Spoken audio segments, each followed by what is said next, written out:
اتنے عرصے کے بعد میرے ساتھ بیٹھی ہیں اور یہاں اپنے بھائیوں کو بھی آ کے ملی، حسین کو بھی ملی ہیں، حسن کو بھی ملی ہیں، اور اپنی والدہ کے انتقال کے بعد ملی۔ تب سے ان کی اپنا ملاقات بھائیوں سے نہیں ہوئی، اور میرے ساتھ بھی آج 3 سال کے بعد ملاقات ہو رہی ہے۔ تو مجھے وہ سب مناظر یاد آ رہے ہیں کہ کس طرح سے میری وائف، ان کی والدہ ڈیتھ بیڈ پہ تھیں، اور کس طرح سے ہمیں ظلم کا نشانہ بنایا جا رہا تھا۔ اور پھر وہ لوگ، میڈیا کے بھی لوگ جس میں شامل تھے، وہ بہت مذاق اڑا رہے تھے کہ جی پتہ نہیں ہسپتال ان کا ہے، جی ان کی والدہ بیمار ہے یا نہیں ہے، ڈرامہ رچایا ہوا ہے، اور بالکل ٹھیک ٹھاک ہیں وہ، لیکن یہ صرف انہوں نے ایک ڈھونگ رچایا۔ تو میں نے اس لیے ایک جملہ کہا تھا پاکستان میں جب میں تھا، کہ یہ بتانے کے لیے کہ جی آپ کی بیوی بیمار ہے تو مرنا بھی پڑتا ہے۔ تو وہ اللہ تعالیٰ کو پیاری ہو گئی۔ اب وہ بتائیں مجھے کہ وہ جواب تو دیں نا قوم کو، کہ انہوں نے یہ جملے جو کسے، وہ کیا ان کے سینے میں کوئی دل نہیں؟ میں پوچھنا چاہتا ہوں ان سے۔ اور پھر جس کرب میں مبتلا کیا پوری فیملی کو، اور پھر میں نے دیکھا، مجھے یہ بھی یاد آ رہا ہے کہ میں نے جب مجھے پتہ لگا کہ 6 تاریخ کو سزا سنائی جا رہی ہے جولائی کی، غالباً 6 تاریخ تھی، تو میں نے کہا کہ ابھی میری یہاں وائف بہت بیمار ہیں، ابھی وہ بے ہوش ہیں، کومے میں ہیں، ہوش نہیں ہے، جب سے میں آیا ہوں مجھ سے بات بھی نہیں ہوئی ہے، سلام بھی نہیں ہوئی، اور تقریباً 1 مہینہ ہو گیا ہے۔ تو اگر نیب کے جو جج صاحب ہیں وہ فیصلہ 6 تاریخ کو نہ سنائیں، میں 1 ہفتے کے بعد پاکستان چلا جاؤں گا، تو جو بھی انہوں نے فیصلہ سنانا وہ میری موجودگی میں سنائیں۔ نہ جانے اس میں کون سا کوئی اتنا بڑا کوئی ان کو اعتراض تھا، یا کتنا بڑا کوئی مسئلہ تھا کہ انہوں نے میری یہ بھی درخواست نہیں مانی۔ یعنی سزا سنانے کا فیصلہ 1 ہفتہ آگے بھی نہیں لے کر گئے، تو چونکہ آگے الیکشنز بھی آ رہے تھے، تو مقصد یہی تھا کہ الیکشن سے پہلے نواز شریف کا فیصلہ سنایا جائے، اور نواز شریف جو ہے نا وہ فیصلہ سن کے ڈر کے پھر یہیں رہ جائے اور وہ پاکستان نہ آئے۔ میں جہاں تک ریڈ کرتا ہوں، میرا خیال ہے کہ غالباً یہی بات تھی۔ میں نے مریم کو کہا، میں نے کہا مریم سزا کا انہوں نے سنا دیا ہے، مجھے 10 سال سنا دیے، تمہیں 7 سال سنا دیے، اب پاکستان چلیں گے۔ مریم کہنے لگی کہ میری والدہ تو بیمار ہیں اور ہوش بھی نہیں آئی، ڈاکٹرز بھی کہہ رہے ہیں کہ بہت تشویشناک حالت میں ہیں۔ تو میں نے کہا کہ کچھ قومی اب فرائض ہیں، ان کی بجاوری بھی بہت ضروری ہے، تو ہم اپنا جو ہے نا وہ بہت ایسی چیزیں ایسی ہوتی ہیں کہ پھر تاریخ میں اس کا جواب بعد میں نہیں دیا جا سکتا۔ تو چلتے ہیں، اللہ تعالیٰ سے دعا کرتے ہیں اللہ تعالیٰ ان کو صحت تندرستی عطا فرمائے، اور اسی لیے ہم پھر بار بار ان کو کہہ رہے تھے، ان کو جگانے کی کوشش کر رہے تھے، اپنی آواز ان تک پہنچانے کی کوشش کر رہے تھے، جس کی ویڈیوز آپ نے سنی ہوں گی۔ اور مریم بھی ساتھ ساتھ رو رہی تھی، ساتھ ساتھ ان کو پکار رہی تھی۔ تو وہ پورے اپنا، میری چھوٹی بیٹی بھی یہاں وہ مناظر دیکھ رہی تھی، میرا بیٹا حسین بھی اور حسن بھی وہ مناظر دیکھ رہے تھے۔ بہرحال ہم نے پھر ان کو خدا حافظ کہا اور ہم پاکستان چلے گئے۔ جو پاکستان پہ جا کے ایئرپورٹ پہ اترتے ہی جو انہوں نے ہمارے ساتھ جو حال کیا وہ آپ کے سامنے ہے۔ آج تو مریم ماشاءاللہ سرخرو ہو کے پاکستان سے آئی ہے، الحمدللہ اللہ تعالیٰ کے فضل و کرم سے اپنا مقدمہ جیت کر آئی ہے، اور یہ ثابت کیا ہے کہ مقدمہ جھوٹا تھا، سزا جھوٹی تھی۔ اور لیکن وہ علیحدہ بات ہے، دیکھیں میں اس پہ اب بات لمبی ہو جائے گی کہ دیکھیں سزا اگر جھوٹی تھی، مقدمہ جھوٹا تھا، تو پھر یہ 200, 250, 300 پیشیاں کیوں بھگتی گئیں؟ پھر یہ جیلوں میں کیوں جانا پڑا؟ پھر یہ زندگی کے قیمتی یہ 5 سال کیوں ضائع کیے گئے؟ اس کا بھی تو کوئی حساب دے نا ہمیں. اور یہ میرے کیا پوچھنے والی باتیں نہیں ہیں؟ کیا ایز اے پاکستانی میں اس بات کا حق نہیں رکھتا کہ میں یہ سوال پوچھوں؟ اور پھر وہ بھی سوال پوچھوں کہ جب مریم مجھے ملنے کے لیے آئی، ہفتے میں 1 مرتبہ آتی تھی جیل میں، کوٹ لکھپت جیل میں جیل میں تھا، کوٹ لکھپت جیل میں آئی مجھے ملنے کے لیے، تو ابھی میرے پاس بیٹھی ہوئی ہیں. پیچھے سے آگے اطلاع آئی، جیل اتھارٹیز نے اطلاع دی کہ جی نیب والے آ گئے ہیں، وہ مریم کو گرفتار کرنا چاہتے ہیں. تو مریم میری طرف دیکھنے لگی، تو نیب والوں سے پوچھا گیا کہ وہ کیوں گرفتار کرنا چاہتے ہیں؟ کہ وہی جو جھوٹا کیس لے آئے ہیں اور گرفتاری کے وارنٹس بھی ساتھ لے آئے ہیں. مریم کی چھوٹی بیٹی بیٹھی ہوئی تھی ساتھ، جو سب سے چھوٹی بیٹی ہے، وہ یہ منظر دیکھ کے رونا شروع ہو گئی. لیکن میرا نہیں خیال کہ نیب والوں کے دل میں کوئی رحم آیا ہوگا. انہوں نے جناب کہا جی کہ چلیں آپ ہمارے ساتھ. تو مریم مجھ سے پوچھتی ہیں کہ میں یہ آئیں تو میں اب جا رہی ہوں. تو میں نے کہا بیٹا اللہ مالک ہے، جب یہ اپنا ایک ہم اپنا حق پر ہیں تو ہمیں گھبرانے کی ضرورت نہیں ہے. میری آنکھوں کے سامنے مریم کو انہوں نے گرفتار کیا، وہ بیٹی روتی رہی، اور اس کے بعد مجھے میرے جیل کے اندر سیل میں وہ واپس لے کر چلے گئے، اور وہ بیٹی چھوٹی جو ہے وہ روتے روتے وہ اس کو گھر واپس جانا پڑا اکیلی کو. اب یہ گرفتاری جو ہے یہ صرف مجھے اذیت پہنچانے کے لیے یہ گرفتاری میری آنکھوں کے سامنے کی گئی، ورنہ کوئی اس کا جواز تھا اس طرح کی گرفتاری کا؟ جنہوں نے بھی یہ پلان کیا انہوں نے کہا ہوگا کہ جب نواز شریف بیٹھا ہوگا اور مریم جیل میں جب اس کے پاس ملنے کے لیے گئی ہوگی، وہیں پہ نواز شریف کی آنکھوں کے سامنے اس کی بیٹی کو آپ نے گرفتار کرنا ہے اور اس کو لے جانا ہے وہاں سے گرفتار کر کے. یہ مجھے بتائیں کہ میں نے پاکستان کی تاریخ میں غالباً اس سے پہلے اس طرح کا کام ہوتے ہوئے، اس طرح کا عمل ہوتے ہوئے میں نے کبھی نہیں دیکھا جو یہ تھا. تو مجھے کوئی بتائے کہ یہ کیا گرفتاری کسی اور وقت نہیں ہو سکتی تھی، کسی اور جگہ پہ نہیں ہو سکتی تھی؟ تو یہ اس کا بھی کوئی حساب ہمیں دے گا یا نہیں دے گا؟ تو یہ میں عمران خان کو یہ بتانا چاہتا ہوں کہ تمہارے دور میں یہ وہ کام ہوا ہے جو آج سے پہلے کبھی کسی دور میں ہوا ہی نہیں ہے. اور پھر آپ دیکھیے، اس سے پہلے جب مریم میرے ساتھ اڈیالہ جیل میں تھی، میں علیحدہ سیل میں بند تھا، یہ علیحدہ سیل میں بند تھی، اور اسی کیس میں جس میں اس کی بریت ہوئی ہے، اسی کیس میں اڈیالہ میں بند تھی. تو میں جو ہے نا وہ کورٹ میں تھا، یہ جو کورٹ ارشد ملک کی کورٹ میں. تو وہاں مجھے اطلاع ملی کہ آپ کی بیگم کی، کلثوم نواز کی جو ہے وہ طبیعت پھر خراب ہوئی اور وہ آئی سی یو میں چلی گئی اور بے ہوش ہیں.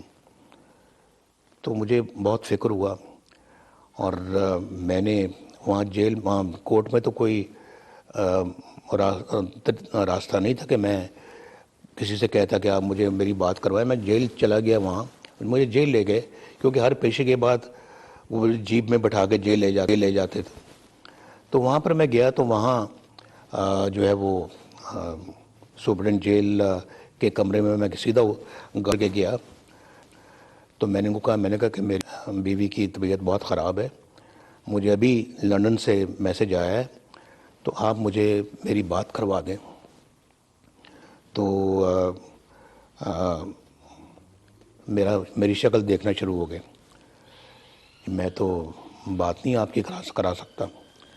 میں نے کہا آپ کی ٹیبل پہ 2 موبائل فون پڑے ہیں, یہ 3 لینڈ لائنز پڑی ہوئی ہیں, تو آپ 1 سیکنڈ میں میری بات کرا سکتے ہیں, میرا ٹیلی فون ملائیں اور میرے سے بات کرا دیں. اس پہ آپ کو نہیں ہمیں تو جو ہے نا وہ اس کی اجازت نہیں ہے. میں نے کہا اس کی اجازت لینے کی آپ کو ضرورت کیا ہے؟ یہ تو ایک اپنا بہت ہی یہ اپنا ایک انسانیت کا معاملہ ہے. کوئی اس میں اجازت بعد میں آپ کہہ سکتے ہیں کہ جی چونکہ ایمرجنسی تھی آپ نے بات کرا دی. بات نہیں کرائی. میں نے ان کو منتیں کی, ان کے میں نے کہا میری بات کرا دیں, میری بیوی بیمار ہے اور ان کی طبیعت ٹھیک نہیں ہے. نہیں کرائی بات.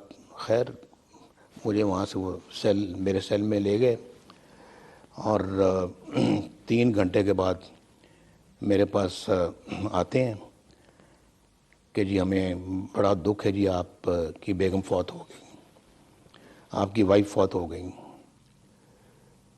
تو آپ اندازہ کر سکتے ہیں کہ میرے اوپر کیا گزری ہوگی کہ میں جیل میں اپنی وائف کی موت کی خبر سن رہا ہوں, اور وہی لوگ جنہوں نے میری بات نہیں کرائی مجھے خبر دینے کے لیے آ گئے کہ آپ کی وائف فوت ہو گئی.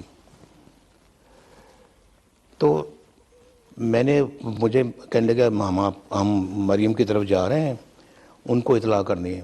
میں نے کہا ہرگز نہیں, آپ مریم کو خود جا کے اطلاع نہیں دیں گے, میں جاؤں گا خود اور اس کو جا کے مریم کو اطلاع کروں گا. تو اس پہ وہ مشکل سے مانے, لیکن مان گئے. تو چونکہ ان کا جو سیل تھا وہ کچھ فاصلے پہ تھا, تو میں وہاں گیا. پھر وہاں جا کر مریم کو جب میں نے یہ بات, مجھے سمجھ نہیں آ رہی کہ مریم کو یہ بات بتاؤں گا کیسے.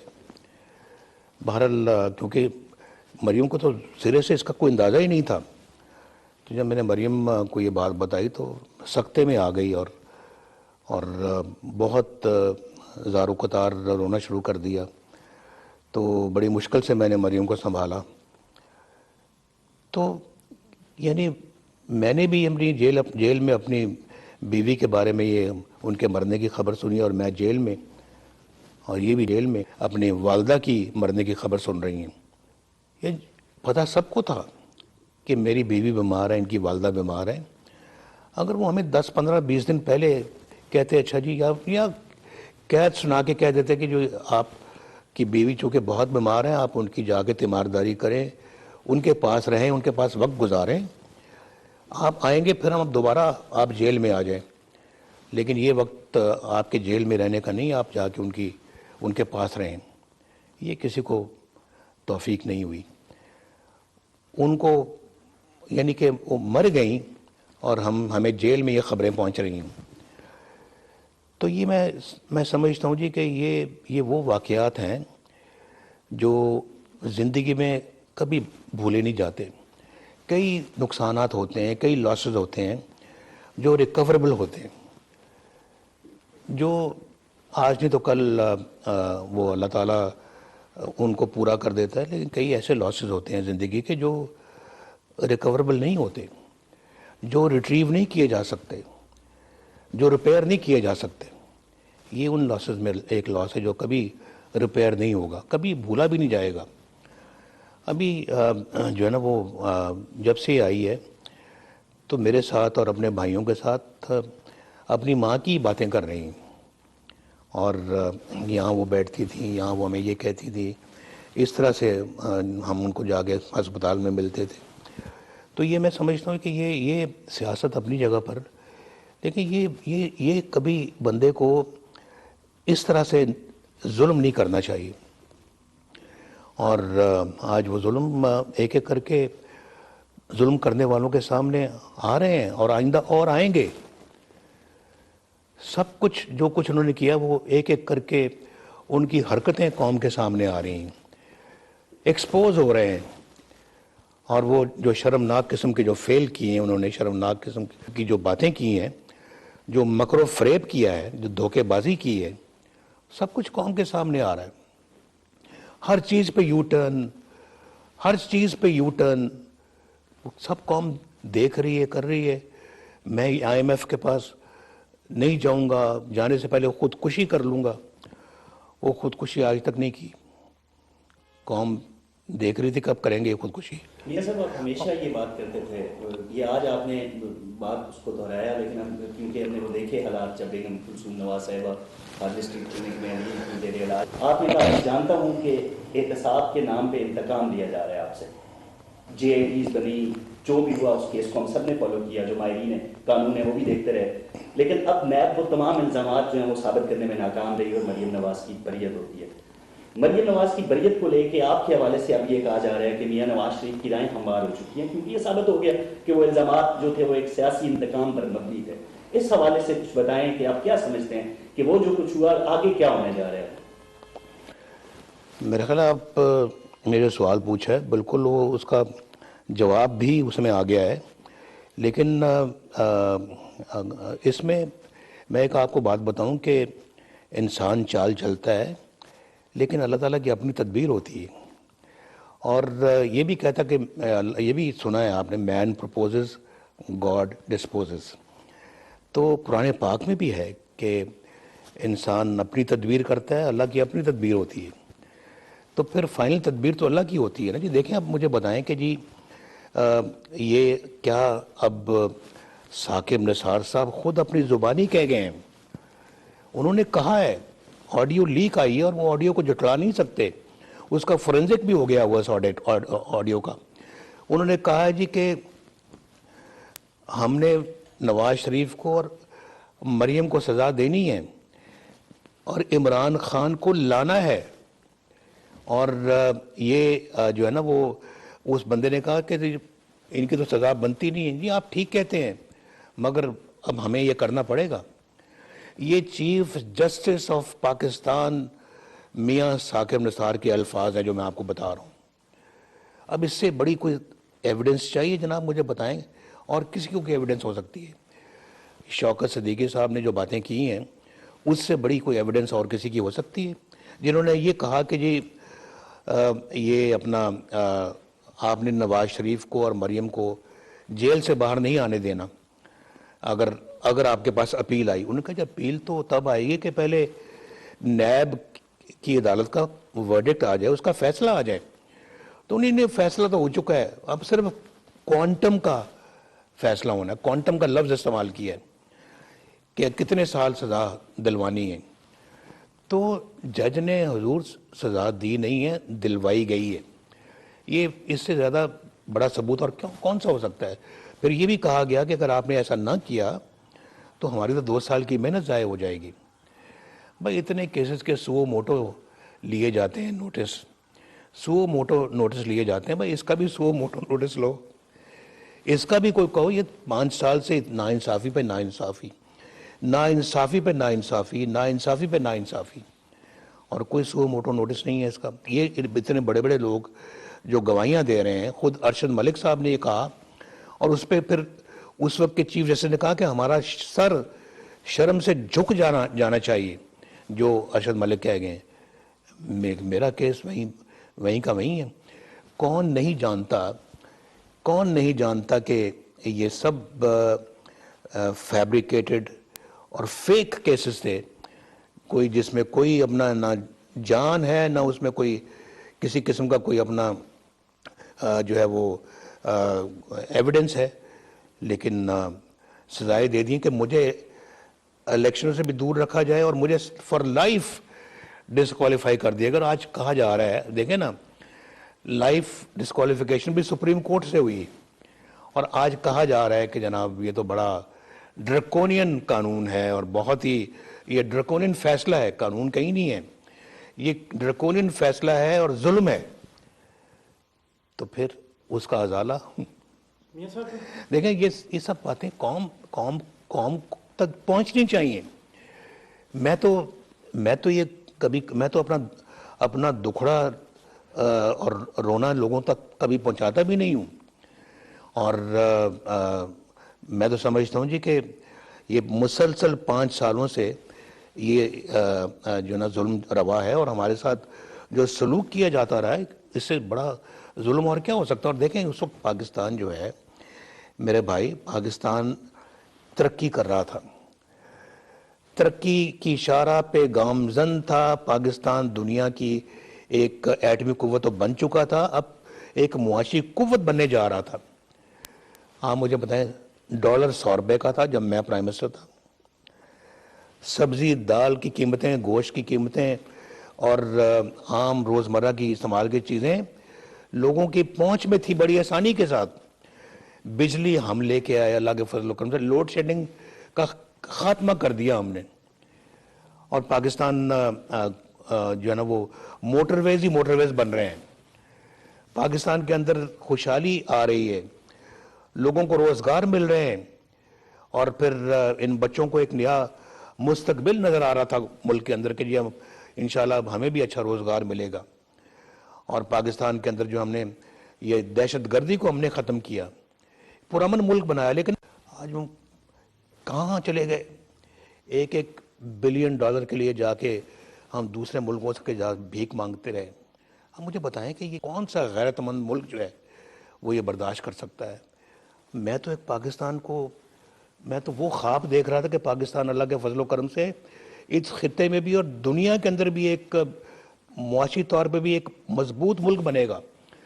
ہم نے دیکھیں، ہم نے ہماری خدمات ہر شعبے میں ہیں حضور، صرف اپنا جو ہے نا یہ زبانی کلامی میں باتیں نہیں کر رہا، ہم نے اپنا معاشی طور پہ بھی پاکستان کو مضبوط کیا، پاکستان کو دفاعی طور پہ بھی ہم نے مضبوط کیا، بلکہ آج الحمدللہ میں اس لفظ کو بڑے احتیاط سے منہ سے نکالتا ہوں کہ پاکستان ایک ایسی طاقت بن گیا کہ جس پہ کوئی دشمن حملہ کرنے کا تصور نہیں کر سکتی، ایٹمی پاور۔ اور اس وقت دیکھیں، ہم نے دنیا کی آنکھوں میں آنکھیں ڈال کے بات کی، کسی کے پریشر میں ہم نہیں آئے۔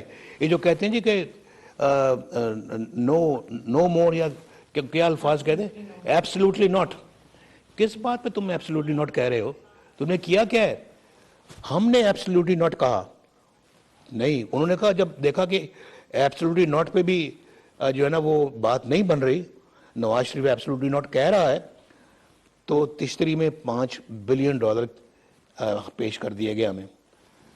ہم نے کہا اس پہ بھی ایبسلیوٹلی ناٹ، ہمیں نہیں چاہیے، ہم اپنی غیرت کو بیچنے والی قوم نہیں ہے، میں اپنی غیرت پہ کوئی سودا کرنے کے لیے تیار نہیں ہوں۔ پاکستان کا اپنا ضمیر ہے، پاکستان کی اپنی غیرت ہے، اس پہ کوئی کمپرومائز نہیں ہوگا، ہم نے کر دیے۔ اور پاکستان کی کامیابی کی اور کیا میں آپ کو مثالیں دے سکتا ہوں کہ ڈپلومیٹک فرنٹ پہ پاکستان نے ماشاءاللہ کامیابیاں حاصل کی، اقتصادی میدان میں کامیابیاں حاصل کی، IMF کے ساتھ پروگرام ختم بھی ہم نے کیا اور سلام کیا، جی بس تھینک یو ویری مچ، ہم اب اپنے پاؤں پہ کھڑے ہو گئے ہیں۔ عمران خان نے پھر دوبارہ جو ہے نا ہمیں بیساکھیوں پہ کھڑا کر دیا۔ مجھے ذرا بتائیں آپ، ہمارے زمانے میں کوئی مہنگائی تھی؟ بالکل نہیں۔ کس زمانے میں ہوئی؟ عمران خان کے زمانے میں۔ روزمرہ کی سبزیاں مہنگی ہو گئیں، گھی مہنگا ہو گیا، بجلی مہنگی ہو گئی، گوشت مہنگا ہو گیا، ہر چیز مہنگی ہو گئی۔ اور اس کے بعد بجلی کی دوبارہ لوڈ شیڈنگ شروع ہو گئی عمران خان کے زمانے میں، ہم نے تو ختم کی تھی، اس نے دوبارہ شروع کر دیا آ کے۔ اور اس کے بعد جو ہے وہ تعلقات خراب کر دیے ہمارے ہمسایوں سے بھی، دوسرے ممالک سے بھی، اور اپنی قوم کو دھوکے دیتا رہا یہ کہہ کے کہ ایبسلیوٹلی ناٹ۔ اور میں سمجھتا ہوں کہ ہر میدان میں اللہ کے فضل و کرم سے پاکستان تیزی کے ساتھ آگے بڑھ رہا تھا، اور لوڈ شیڈنگ ہم نے ختم کی۔ دہشت گردی آپ دیکھیں، وہ زمانہ یاد کریں جب 70 لوگ لاہور جیسے شہر میں بموں سے مرتے تھے، اور پھر ہر ملک کے ہر کونے میں دہشت گردی ہو رہی تھی۔ ہم نے آ کے اس کو ختم کیا یا نہیں کیا؟ میں صرف سوال پوچھتا ہوں آپ سے، اس کا جواب مجھے چاہیے کہ ہاں ہے یا نہ ہے۔ ہر بندہ کہے گا ہاں۔ اللہ کے فضل سے پاکستان کی وہ خدمات کی ہیں جو کبھی الحمدللہ کبھی کسی نے کی ہی نہیں ہے، اور اس بندے نے آ کے سب کچھ بگاڑ دیا۔ ڈالر کو خود یہ لے کے گیا ہے، اور جا کے اس بندے نے 105 روپے سے شروع کر کے، کیونکہ جب میں تھا اس وقت ڈالر 103 روپے تھا، جب یہ مجھے نکال دیا سپریم کورٹ نے، اور وہ بھی نکالا مجھے اس لیے کہ میں نے اپنے بیٹے سے تنخواہ نہیں لی۔ اب مجھے بتائیں یہ کوئی یار وزیر اعظم کو نکالنے والی کوئی یہ وجہ ہے کہ بیٹے سے تنخواہ نہیں لی، لہٰذا جاؤ، اور ساری زندگی کے لیے ڈسکوالیفائی، مسلم لیگ کی صدارت سے مجھے ہٹا دیا۔ یہ تو انتقام ہے، انتقام، یہ انتقام ہے میرے بھائی، یہ کوئی عدالتی فیصلہ نہیں ہے۔ اور مجھے سمجھ نہیں ہے کہ مجھ سے انتقام لیتے لیتے آج آپ نے پاکستان کا بٹھا بٹھا دیا، پاکستان کا بٹھا بٹھا دیا۔ یعنی مجھ سے تو انتقام لینا تھا لے لیتے، لیکن پاکستان سے آپ کو انتقام لینے کے لیے کس نے آپ کو یہ کہا؟ تو میں سمجھتا ہوں جی دیکھیں، ہر چیز مہنگی ہوئی ہے۔ عمران خان کے دور میں میرے دور تک عوام خوش تھے، مطمئن تھے، اور بجلی بھی ملتی تھی، گیس بھی ملتی تھی، روزمرہ کی چیزیں بھی ملتی تھی، روزگار بھی ملتا تھا، سکون بھی تھا، بچے بھی خوش تھے، بڑے بھی خوش تھے، سب لوگ جو ہے نا وہ مطمئن تھے۔ جی میاں صاحب، اسی پہ بات کو آگے بڑھاتے ہیں۔ جو آپ نے اپنی گرفتاری کا بھی جو کیا، مریم بی بی اب یہاں پہ آ گئی ہیں، جس طرح ان کے ساتھ سلوک ہوا، کیا آپ سمجھتے ہیں کہ یہ آپ کو توڑنے کے لیے، آپ کو کمزور کرنے کے لیے، اور آپ کو ان کو گرفتار کیا گیا، اور جس طرح انہوں نے آگے سے جو پچھلے 3 سال میں کیا، کیا سمجھتے ہیں آپ مریم بی بی پچھلے 3 سال جس طرح جو ان کا کنڈکٹ تھا، جس طرح انہوں نے پاکستان کی تاریخ میں میرا پہلی دفعہ ہو رہا ہے کہ کوئی خاتون کو نیب کی حراست میں بھی رکھا گیا، اور انہوں نے پھر آگے سے جو کیا، اور اس پہ جب ہم بھی آپ کے ساتھ تھے، جب جہاز میں بھی گئے، اس وقت بھی ہم نے دیکھا کہ یہ آپ کے ساتھ پورے مطلب کھڑی تھی۔ مریم نے جی بڑی ماشاءاللہ بہادری کا ثبوت دیا ہے، کوئی شک نہیں ہے، ایک سیکنڈ کے لیے بھی ڈولی نہیں ہے، بالکل متزلزل نہیں ہوئی ایک سیکنڈ کے لیے بھی۔ اور میرا خیال ہے کہ جیسے کہ ایک بہادر بیٹی اپنے باپ کا ساتھ دیتی ہے، مریم نے وہ ثبوت دیا ہے۔ ماشاءاللہ مجھے فخر ہے مریم پہ، اللہ کے فضل و کرم سے، کہ اس طرح سے یہ ثابت قدم رہی ہیں، ظلم کا سامنا کیا، زیادتیوں کا سامنا کیا، جھوٹے کیسز کا سامنا کیا۔ اب مجھے بتائیں کہ جب مریم ابھی لاسٹ ٹائم جب آخری دفعہ نیب نے بلایا، جھوٹے کیس میں بلایا، اور وہاں گرفتار کرنے کا ان کا بھرپور ارادہ تھا، وہ کیس جو آج تک فائل ہی نہیں ہوا۔ یعنی آپ اندازہ لگائیں، اس سے بڑھ کے ظلم اور کیا ہوتا ہے؟ جب ان کی گاڑی کے اوپر کوئی نشان پڑا ہے، وہ گولی، یہی کہا جاتا ہے کہ گولی چلائی گئی، وہاں پتھر مارے گئے، بیچ میں کسی نے گولی بھی چلا دی ہوگی، جو ونڈ سکرین ڈیمیج ہوئی بہت بری طرح سے، اور وہ بلٹ پروف گاڑی تھی جس کی ونڈ سکرین کے اندر بھی ایک باقاعدہ سخت قسم کا نشان پڑا۔ تو میں سمجھتا ہوں جی کہ یہ بلکہ ہماری پارٹی کے لیے بھی، میرے لیے بھی یہ بہت جو ہے نا وہ الحمدللہ انہوں نے قابل فخر کارنامہ انجام دیا ہے، اور بہت عمدہ ان کا کردار ہے ماشاءاللہ، جس کی میں نہیں تعریف کرتا بلکہ میرے بھائی شہباز شریف صاحب بھی اس کے معترف ہیں۔ شہباز شریف صاحب نے پبلکلی بہت زیادہ اس کو اپریشیٹ بھی کیا، پارٹی نے اپریشیٹ کیا، پارٹی ماشاءاللہ اس معترف ہے اس بات کی۔ تو آج ماشاءاللہ اگر یہاں پہ آئی ہیں تو الحمدللہ سرخرو ہو کے آئی ہیں، اور اپنے اس کیس سے بھی سرخرو ہو کے آئی ہیں، اور اپنے جو کردار میں بھی ماشاءاللہ سرخرو ہو کے آئی ہیں۔ میاں صاحب، آپ جب 3 سال سے ہم آپ کے ساتھ ملاقاتیں ہوتی تو آپ ڈیوائن انٹرونشن کی بات کیا کرتے تھے ہمیشہ، کہ میں نے اپنا فیصلہ اللہ پہ چھوڑا ہے، اونچی اللہ کی، اور آپ جو جس طرح ایکسپوز چیزیں آ رہی ہیں یا آڈیو لیکس ہو رہی ہیں یا ایک بیانیہ جو بیان کیا گیا تھا، وہ آپ کے اس کو آپ کیسے لے رہے ہیں؟ ہر چیز کا ایک وقت ہوتا ہے، اللہ تعالیٰ کی اپنی حکمت ہوتی ہے۔ کہتے ہیں نا جی کہ اللہ تعالیٰ کے فیصلوں میں دیر ہو سکتی ہے، اندھیر نہیں ہوتا، دیر ہوتی ہے، اندھیر، میں تو کہتا ہوں دیر بھی نہیں ہوتی۔ ابھی دیکھیں 4-5 سالوں کے اندر ہی سب کچھ ریورس ہو رہا ہے، اور دنیا بھی دیکھ رہی ہے، ہم سب دیکھ رہے ہیں، اور جھوٹے کیسز، ظلم، جبر، زیادتی، سخت ناانصافیاں، اور ان ججز نے جنہوں نے ناانصافیاں کی ہیں، آج وہ بھی اپنے ضمیر میں جب جھانک کر دیکھ رہے ہوں گے، ان کو بھی سوائے شرمندگی کے اور ان کو کچھ نہیں ملے گا. اور میرا خیال ہے کہ ان کو بھی حساب دینا پڑے گا، ان سے حساب لینا بھی چاہیے اور ان کو دینا بھی پڑے گا. اور میں سمجھتا ہوں کہ پاکستان کو ہم نے آگے چلانا ہے تو ان لوگوں کو جو ہے اکاؤنٹیبل ٹھہرانا پڑے گا ہمیں. میاں صاحب، آپ کی مریم سے کافی لمبے عرصے سے، تقریباً 3 سال سے زیادہ ہوئی آپ کی ملاقات ہوئی. اس میں ایز اے فادر آپ کے بیٹی سے ملنا، کیا تاثرات، کیا جذبات ہیں، جبکہ ان 3 سالوں میں پولیٹیکلی اور ایموشنلی اور ڈفرینٹ. دیکھیں وہ دیکھیں نا، وہ حسین نے بھی چند دن پہلے کہا تھا کچھ کہیں گے، کچھ سنائیں گے، کچھ سنیں گے. تو ابھی 2 دن سن رہے ہیں، کہہ رہے ہیں. تو جیسے کہ کہتے ہیں نا کہ ایک یہ مومنٹ آف ریجوائس بھی ہے، لیکن ایک ایموشنل مومنٹ بھی ہے، ایک جذباتی لمحات بھی ہیں. خوشی کے لمحات ضرور ہیں، جذباتی بھی ہیں. بہت بڑی قیمت چکانی پڑی ہے، ان بہت قربانیاں دینی پڑی ہیں یہ مقام حاصل کرنے کے لیے، جس میں جانی قربانیاں بھی ہیں. میری وائف کے علاوہ میری والدہ صاحبہ یہاں پہ آئیں، اور وہ میری والدہ صاحبہ کا میں آپ کو ایک بات بتاؤں، وہ مجھ سے بہت پیار کرتی تھیں. تو کہتے ہیں نا جو پلیٹھی کا ہوتا ہے جو بڑا، اس سے ماؤں کو زیادہ پیار ہوتا ہے. جی جی. تو وہ مجھ سے خصوصی پیار کرتی تھی. شہباز صاحب کو یہ گرا ہی رہا ہے ہمیشہ کہ آپ سے امی زیادہ پیار کرتی تھی کیونکہ آپ پلیٹھی کے ہیں.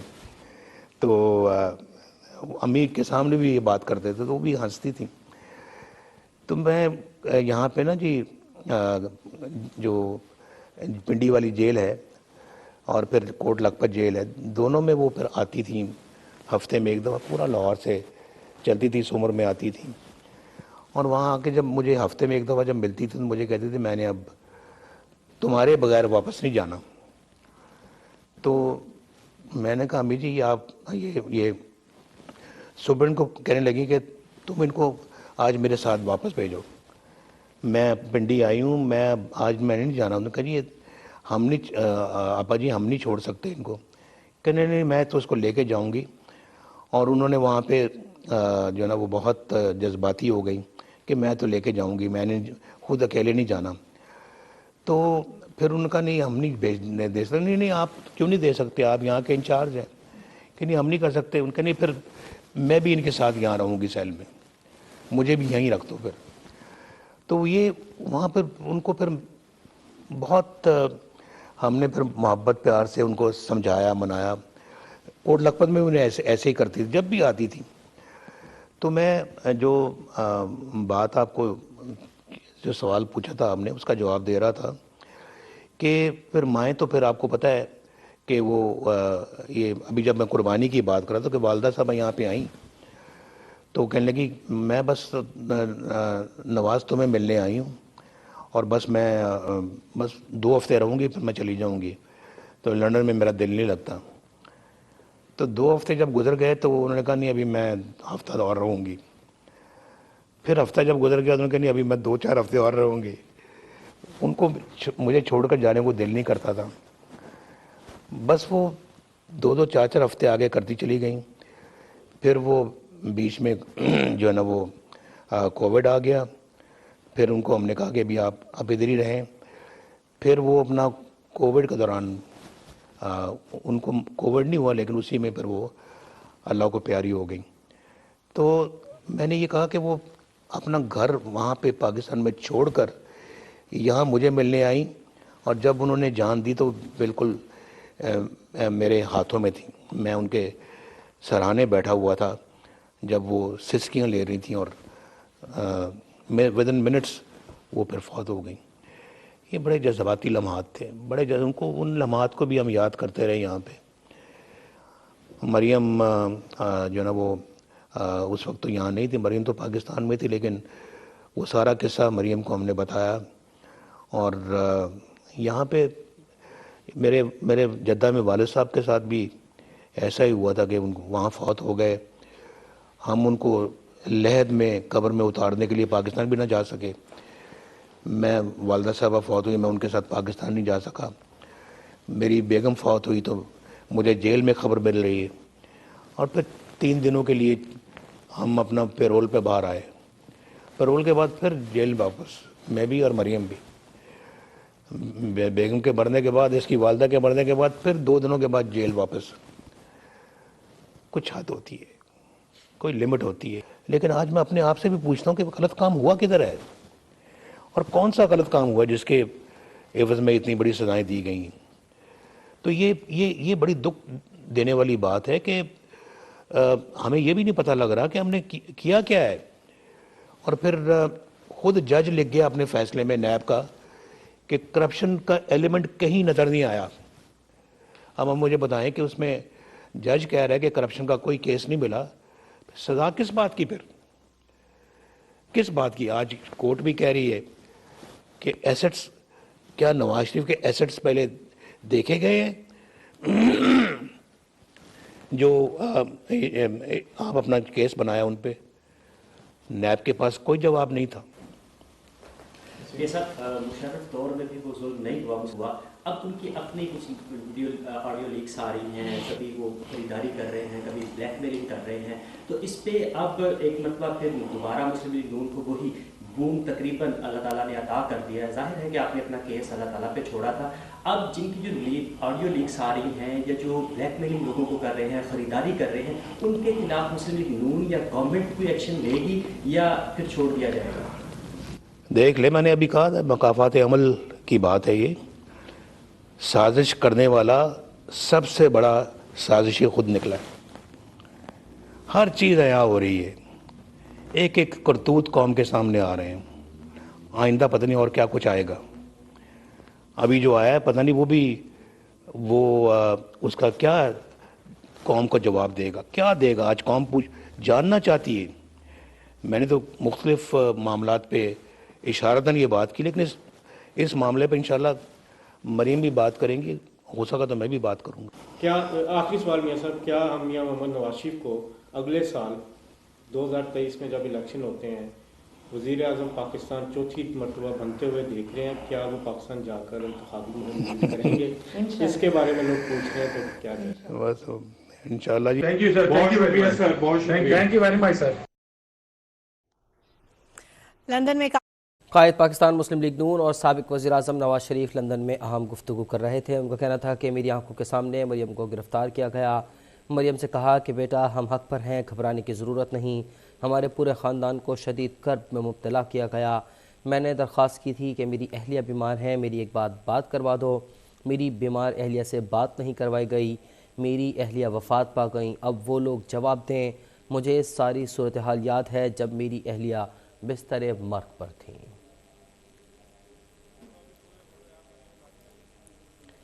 پاکستان مسلم لیگ کے قائد اور سابق وزیر اعظم نواز شریف جو کہ لندن میں اہم گفتگو کر رہے تھے، ان کا کہنا تھا کہ شہباز شریف بھی مریم نواز کی خدمات کے معترف ہیں۔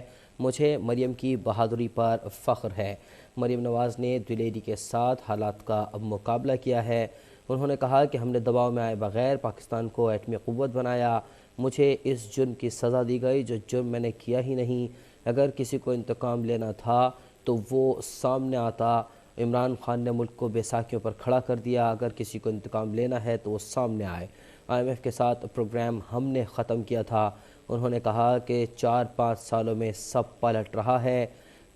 قائد پاکستان مسلم لیگ نون اور سابق وزیر اعظم نواز شریف جو کہ لندن میں اہم گفتگو کر رہے تھے، ان کا کہنا تھا کہ میری آنکھوں کے سامنے مریم کو گرفتار کیا گیا۔ مریم سے کہا کہ بیٹا ہم حق پر ہیں، گھبرانے کی ضرورت نہیں ہے۔